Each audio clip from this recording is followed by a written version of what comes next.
Assalamualaikum to everyone. Welcome back to Loan Academy. I am Loan Shaukat. Today we will discuss about the Newton's third law of motion and its applications. Newton's third law of motion and its applications. बच्चों आज हम पढ़ेंगे Newton's third law of motion. Newton's third law of motion, जैसे कि आपको पता है कि Newton's third law of motion, to every action there is equal and opposite reaction, equal and opposite reaction. लेकिन हम इसको आज मैथमेटिकली देखेंगे कि इसकी एप्लीकेशंस कहाँ कहाँ पे third law of motion use होता है। ठीक है, what is the significance of the Newton's third law of motion in the physics, ठीक है। Stay with me, let us start with the Newton's third law of motion। बच्चों Newton's third law of motion को समझने से पहले, ठीक है, हम इसको एक एग्जांपल से समझते हैं। ठीक है, जैसे कि यहाँ पर अगर हम एग्जांपल आपको एक दे दूं, ठीक है, वॉकिंग, क्योंकि this is our routine example. Walking, चलना, ये तो हमारी जिंदगी का रूटीन है। Walking is our routine example of the Newton's third law of motion. बच्चों जब हम चलते हैं वॉकिंग, ठीक है, जब हम वॉक कर लेते हैं ग्राउंड पे, ठीक है, जब भी हम चलते हैं जमीन पे, ग्राउंड पे चल लेते हैं, ठीक है, तो हम क्या काम कर लेते हैं, हम उस ग्राउंड पर फोर्स एक्ट कर लेते हैं। ठीक है, अब यहाँ पर जो ये ग्राउंड है, ये जमीन है, ये क्या है, स्टेबल है। ठीक है, इस ग्राउंड पर हम क्या काम कर लेते हैं, जब हम चलते हैं अपने पैरों से इस जमीन को क्या कर लेते हैं, पुश कर लेते हैं। ठीक है, तो यहाँ पर क्या होता है, जो यहाँ पर फोर्स होता है, फोर्स पर कोई इफेक्ट नहीं होता है। There is no effect on the force, force पे कोई भी इफेक्ट नहीं होता है। हालांकि हमने बोला था कि पुश या पुल ऑफ एन ऑब्जेक्ट और the effects of the force, push या पुल करना, ये फोर्स का क्या कहलाएगा, इफेक्ट्स। बट अगर हम यहाँ पर इस ग्राउंड की बात कर लेंगे, अब ये ग्राउंड क्या है, ये स्टेबल है, ठीक है, स्टेशनरी में है। जब हमने अपने पैरों पर जो फोर्स हमने ग्राउंड पे यूज किया, ठीक है, हमने क्या किया, पुश, लेकिन there is no force, there is no effect in the force, there is no effect in the force. ठीक है, तो दूसरे एग्जांपल अगर हम ले लेंगे बच्चों, ठीक है, जब हम जिम जाते हैं, ठीक है, अगर कोई बंदा अपनी बॉडी का वेट लॉस करना चाहता है, ठीक है, तो उसको वहां पे किस पे चढ़ना पड़ता है, रनिंग मशीन पे, वो रनर मशीन होती है वहां पे। ठीक है, तो रनर मशीन की अगर हम बात कर लेंगे, जब वो उस पे चढ़ जाता है, ठीक है, जब हम उसका स्विच ऑन कर लेते हैं, ठीक है, अभी वहां पर जो उसका ग्राउंड जो होता है नीचे वाला, ठीक है, अभी यहाँ पर कोई बंदा बैठा है, ठीक है, जब इसने यहाँ पर स्टार्ट किया, आप ये स्विच किया, ठीक है, तो यहाँ पर जो आपको ये वाला ग्राउंड जो दिखेगा, ये भी मूव कर लेगा। ठीक है, जिससे बॉडी क्या होगी, बॉडी का जो अपर वाला पोर्शन होगा वो in the forward direction, in the forward direction. तो पता चल गया कि यहाँ पर जो फोर्स होता है इसका एक इफेक्ट होता है, क्योंकि वो बंदा क्या कर लेता है, पुश कर लेता है। ठीक है, जब वो उस मशीन पे चढ़ ले, जो उसका वो नीचे वाला जहाँ पर वो पैर रखता है, तो वो भी वहाँ पे क्या होती है, कंटिन्यूअसली मूव, यानी वो स्टेशनरी स्टेट से कहाँ आती है, मोशन में। लेकिन अर्थ की बात अगर हम कर लेंगे, अर्थ क्या है, earth is stable, earth is stable. ठीक है, स्टेशनरी स्टेशन पे पाया जाता है, स्टेशनरी स्टेट होती है।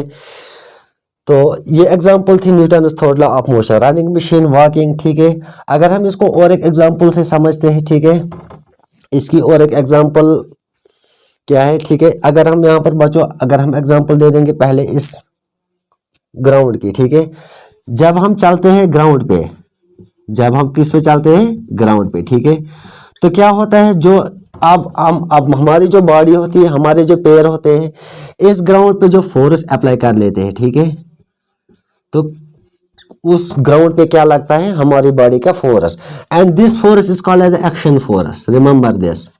तो इसको क्या बोलते हैं बच्चों, एक्शन फोर्स। ठीक है, तो हम कैसे चल सकते हैं, क्योंकि जो यहाँ पर जो है ग्राउंड है, जो ये अर्थ है, ठीक है, हम पर उतना फोर्स वापस रिएक्ट करती है। ठीक है, जितना हमने यहाँ से डाला फोर्स, जो हम यहाँ पर अर्थ को जो फोर्स देते हैं, ठीक है, तो उस फोर्स को हम बोलते हैं एक्शन फोर्स। अब ये ग्राउंड क्या दे देगा, हमें रिवर्स में वापस दे देगा, जिससे हम चल सकते हैं, तो उस फोर्स को हम बोलते हैं बच्चों रिएक्शन फोर्स, रिएक्शन फोर्स। इसको RF से लिख सकते हैं, और that is a reaction force, that is reaction force. ठीक है, तो यहाँ पर क्या होता है, अगर एग्जांपल बच्चों आपको एक और एक एग्जांपल से समझते हैं। ठीक है, यहाँ पर अगर हम एक बोट लेते हैं, ठीक है, एक कश्ती लेते हैं, जब हमें कश्ती दरिया के पार जब हम करते हैं, ठीक है, उसके बाद हम छलांग मारते हैं ग्राउंड पे। ठीक है, जब यहाँ से एक बंदा इस बोट से छलांग मारता है ग्राउंड पे, ठीक है, अब ये बोट क्या होती है, ये रिवर्स में वापस होगी, और ये बंदा क्या होगा, फॉरवर्ड। ठीक है, तो बोट क्या होगी, बैकवर्ड, और जो यहाँ पर जो ये बॉय होगा ये क्या होगा, फॉरवर्ड। तो क्या होगा, इस कश्ती ने जो इस पर जो फोर्स किया दैट इज द रिएक्शन। अब यह जो बंदा इस बोर्ड पे जो फोर्स लगा रहा है that is the action force, ठीक है। अब इस कश्ती ने इसको क्या किया, मदद किया आगे जाने में, तो उस फोर्स को हम बोलते हैं रिएक्शन फोर्स, रिएक्शन फोर्स। तो हम कह सकते हैं कि Newton's third law of motion, in the Newton's third law of motion there are necessary the two forces, one is the action force and next that is called as reaction force, ठीक है। So these are the some examples of the Newton's third law of motion, Newton's third law of motion.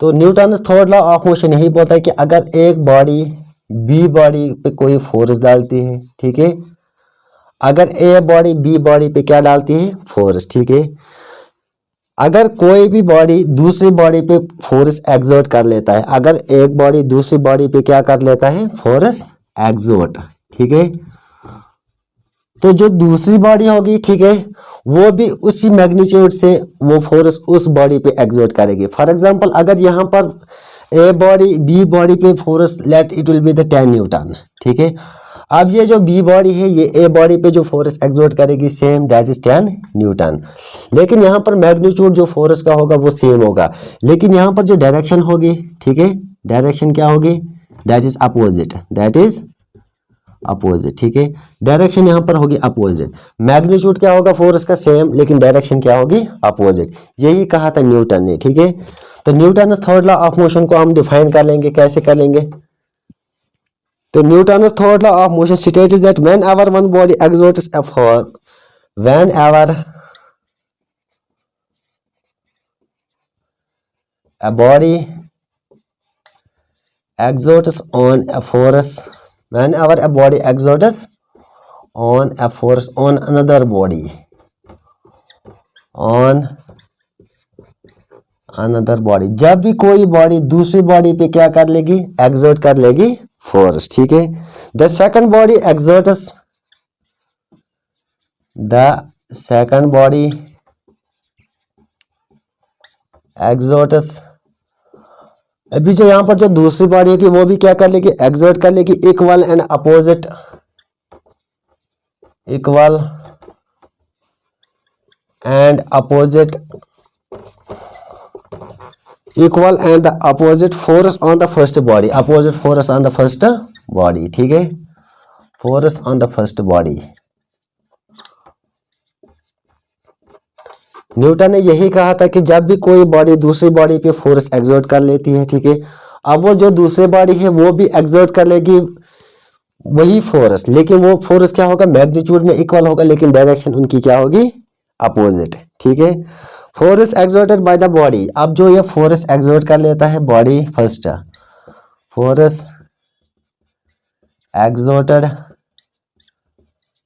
Bye a body first, ठीक है, अब यहाँ पर जो first body जो force exert कर ली है दूसरी बॉडी पे उसको हम बोलते हैं action force, that is A F, that is A F, this is called as action force, ठीक है। और वो body body exerted force exerted by body exerted force by body first, ठीक है, अब बॉडी एक्सर्ट जो फोर्स कर लेगी अनदर बॉडी पे, another body, so this force is called as a reaction force, that is RF, that is RF, ठीक है।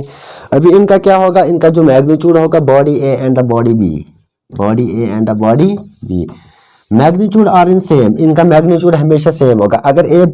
अगर इसने 20 न्यूटन अप्लाई फोर्स किया बी पे, ठीक है, बी भी वैसे क्या करेगा सेम, ठीक है। अब हम जो ए फोर्स दे रहा है बी पे that is called as action force, that is called as action force, और जो बी यहाँ से रिवर्स में जो इसको फोर्स दे देगा that is called as reaction force, that is called as reaction force, ठीक है।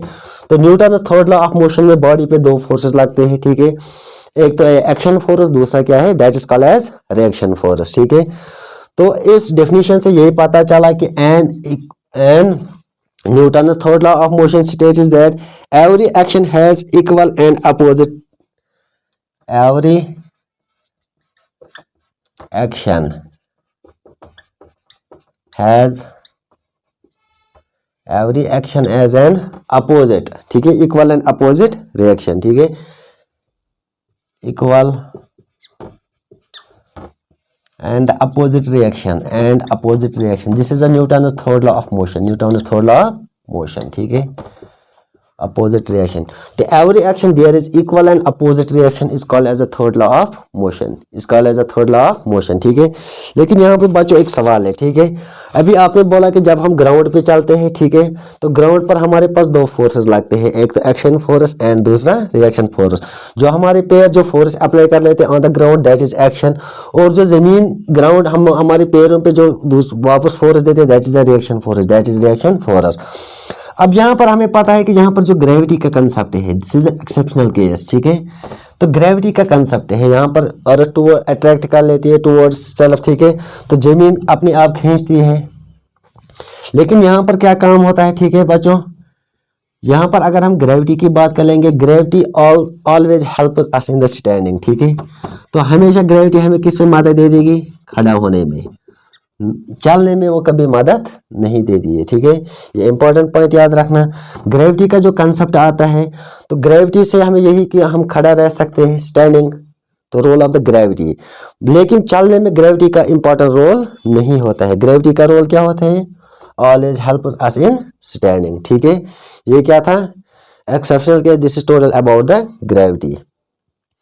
Now the application of Newton's third law of motion.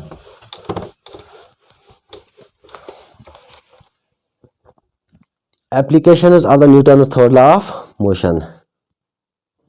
This is the first application of the Newton's third law of motion, ठीक है बच्चों, तो क्या है यहाँ पर, that is why gun bullet shoot, ठीक है। जब बच्चों यहाँ पर जो आपने देखा होगा, जो भी पुलिस वाला होगा या आर्मी वाला होगा, ठीक है, जब वो अपनी गन से एक बुलेट को शूट कर लेता है, ठीक है, तो वो शूट क्या हो जाता है, गोली आगे निकलती है और वो थोड़ा सा गन जो होता है, ठीक है, जो पिस्टल होता है वो पीछे की होता है, ठीक है, वो पीछे की ओर होता है, ठीक है, थोड़ा सा वो पीछे जाता है और गोली कहाँ निकलती है, आगे।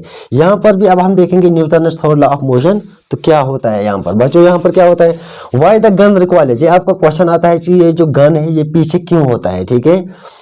When bullet is fired from the gun, जब एक गन से एक गोली निकलती है, force sending the bullet forward, अब जो फोर्स सेंड होता है बुलेट पे, वो कहाँ होता है, फॉरवर्ड, ठीक है, is equal to the force sending the gun backward, वो उस फोर्स के बराबर होता है जो गन के बैकवर्ड के बराबर होगा, ठीक है। तो यहाँ पर हम कह सकते हैं कि force of gun due to B is always equal to the force of bullet due to the gun, अभी जितना फोर्स गन ने उस बुलेट पे दिया होगा, जितना फोर्स किसने दिया है, बुलेट ने, किस में, गन पे, ठीक है, तो जितना गन ने फोर्स दिया होगा उस बुलेट को फॉरवर्ड जाने में यानी आगे निकलने में, उतना उसको कोई क्या हम क्या कहेंगे, that is the action force, ठीक है। जब एक गन से गोली निकलती है तो गन ने क्या दिया, उस बुलेट को एक फोर्स दिया, तो बच्चों उस फोर्स को हम बोलते हैं एक्शन फोर्स। अब ये बैकवर्ड जब हुआ तो वो गन पीछे क्यों हुआ, क्योंकि इस बुलेट ने इस बंदूक पे, इस गन पे एक फोर्स वापस दिया, तो उस फोर्स को हम क्या बोलते हैं, that is the reaction force, that is force of GB, that is force of gun due to the bullet, वो फोर्स जो गन को किससे मिला, बुलेट से, is always equal to the force of bullet due to the gun, that is action force and this is the reaction force. इनका magnitude क्या होगा students, हमेशा सेम होगा, ठीक है। अगर इस गन ने इस पर फॉर एग्जांपल 100, 200 और 300 न्यूटन फोर्स दिया होगा, तो यहाँ से भी इस बुलेट ने इसको वापस उतना ही फोर्स दिया होगा, रिएक्शन फोर्स। लेकिन यहाँ पर जो डायरेक्शन होगी वो क्या होगी, नेगेटिव, ठीक है। जब गन से एक बुलेट निकलती है तो उस पर फोर्स लगता है, एक्शन फोर्स। अब ये बुलेट उसको बैकवर्ड में वापस फोर्स देती है, that is the reaction force. अब ये बुलेट क्या होगी, ये क्या होगी, ये रेस्ट से कहाँ पे आएगी, मोशन में, रेस्ट से मोशन में, ठीक है। So we say that the mb, that is mass of bullet, is greater than the mass of the gun. अब जो बुलेट का जो mass होता है वो ज्यादा होगा किससे, mass of gun, that is mb is greater than the mg, mass जो बुलेट का होगा वो किससे होगा, गन से ज्यादा। acceleration of the gun is less than the acceleration of bullet, ठीक है। तो एक्सेलरेशन क्या बोला था हमने, acceleration is equal to final velocity minus initial velocity divided by time. जो इस गन की एक्सेलरेशन होगी वो बहुत ही कम होगी as compare to the bullet, ठीक है। Gun moves only a little distance backward and gives a backward jerk to the shoulder of gun man. बच्चों जब gun move only a little तो रिकॉइल ऑफ ए गन, जब एक policeman, एक army officer, ठीक है, कोई भी जो होगा सोल्जर होगा, जब वो अपनी गन से बुलेट को क्या करेगा, फायर करेगा, ठीक है, तो गन पीछे की थोड़ा और चला जाएगा ड्यूरिंग बुलेट, जब वो क्या करेगा, बुलेट फायर। तो gun moves only a little distance backward, थोड़ा सा हल्का सा ये जो उसका गन होगा, उसका पिस्टल जो होगा, ठीक है, वो पीछे जाएगा and gives a backward jerk to the shoulder of the gun man, ठीक है।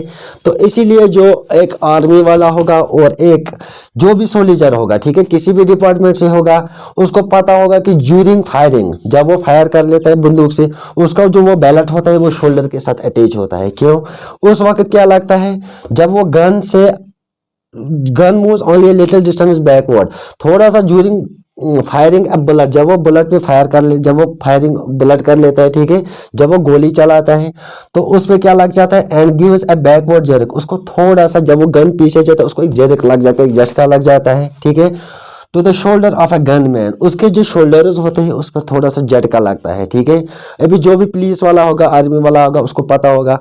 तो यहाँ से पता चल गया कि जो Newton third law of motion था, ठीक है, ये किस पे काम कर लेता है, गन पे भी, ठीक है, एक बंदूक पे भी इसका काम चलता है, ठीक है।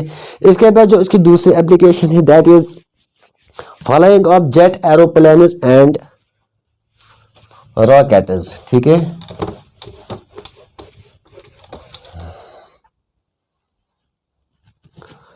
Application number two, Newton third law of motion, flying of jet aeroplanes and rockets, ठीक है। अभी जो यहाँ पर जो बच्चों जो भी एरोप्लेन, जेट एरोप्लेन जो उड़ते हैं, ठीक है, ये भी किसके बाद होला, that is the Newton third law of motion, ठीक है। Flying of the jet aeroplanes and rockets, अगर हम यहाँ पर रॉकेट्स की बात कर लेंगे, ठीक है, तो यहाँ पर हम थोड़ा सा एक ये बना लेते हैं,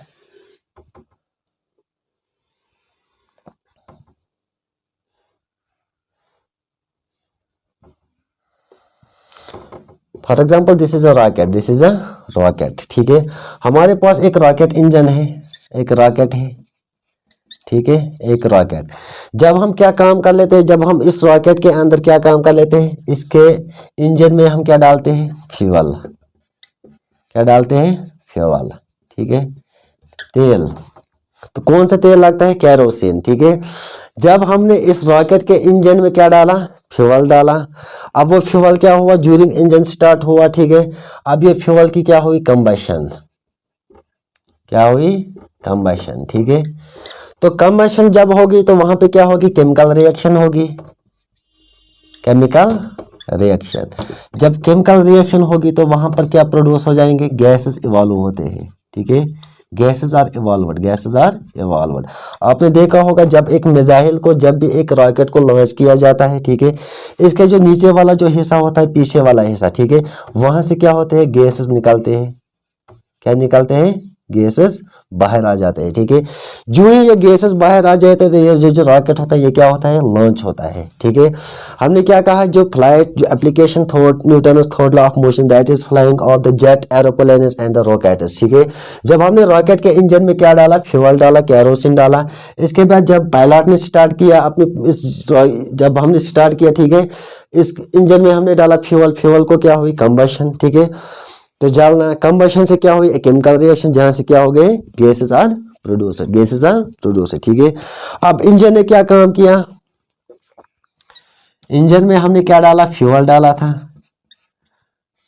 जब फ्यूल डाला तो लास्ट में क्या बन गया, गैसेस। तो इंजन ने क्या काम किया, इसने एक्शन किया किस पे, गैसेस पे, ठीक है। अब गैसेस ने क्या काम किया वापस, ठीक है, गैसेस ने इंजन को,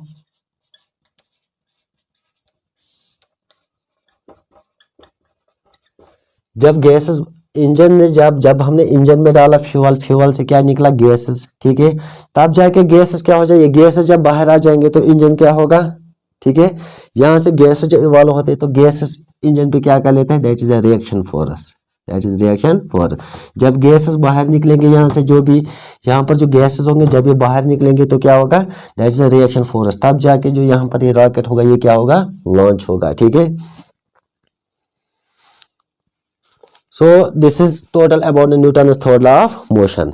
बच्चों Newton's third law of motion हमने पढ़ा, ठीक है। Newton's third law of motion में आपको मैंने एग्जांपल दिया था वॉकिंग से, ठीक है। हमने एग्जांपल दिया वहां पर एक कश्ती की एग्जांपल दिया था, ठीक है।